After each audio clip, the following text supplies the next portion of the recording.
Beaucoup plus vite et surtout bien au sec. Malgré un été pluvieux, sur le circuit de Nevers-Manicourt dans la Nièvre, on a trouvé la parade. Pas de karting au programme sur la piste détrempée, mais une conduite au chaud à bord de simulateurs ultra réalistes. Les adeptes sont de plus en plus nombreux, comme ont pu le constater Fabien Madigou et Elvire Simon.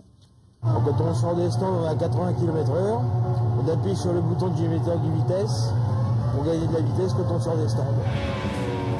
C'est parti pour plusieurs tours du circuit de Nevers-Manicourt. À bord de ce simulateur F1 ultra réaliste, Dylan tente de dompter le modèle 2012 de sa Ferrari. 4 vérins électriques, une ceinture à retour de force, un cockpit digne des vrais. Pour le jeune homme, l'immersion est totale. C'est quand on freine. Freinage quand on arrive dans un virage.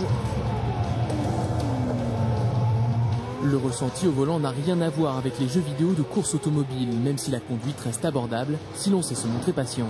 On a pensé que c'était une activité qui est aujourd'hui qui est en plein essor, qui peut intéresser aussi bien des amateurs ou des gens qui n'ont pas l'occasion d'aller rouler sur un circuit, que des pilotes confirmés ou des gentleman drivers qui vont venir rouler sur circuit à Manicourt et qui, avant d'aller rouler pour la première fois sur la piste réelle, vont vouloir s'essayer, apprendre le circuit sur simulateur.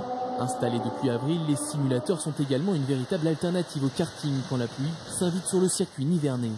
On a une activité ici au karting qui est une activité saisonnière. On est tributaire de la météo.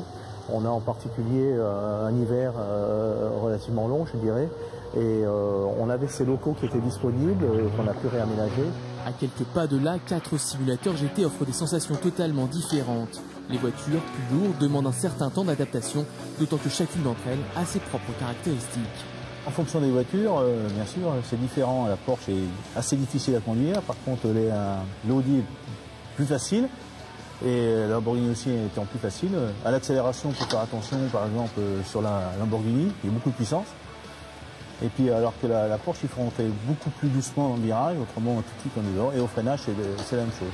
Autres avantages, de nombreux paramètres peuvent être modifiés sur les simulateurs. Choix du circuit, format de course, difficulté de conduite, un mode multijoueur permet même d'affronter ses amis. Et pour faire découvrir cette nouveauté au plus grand nombre, des offres promotionnelles sont en cours.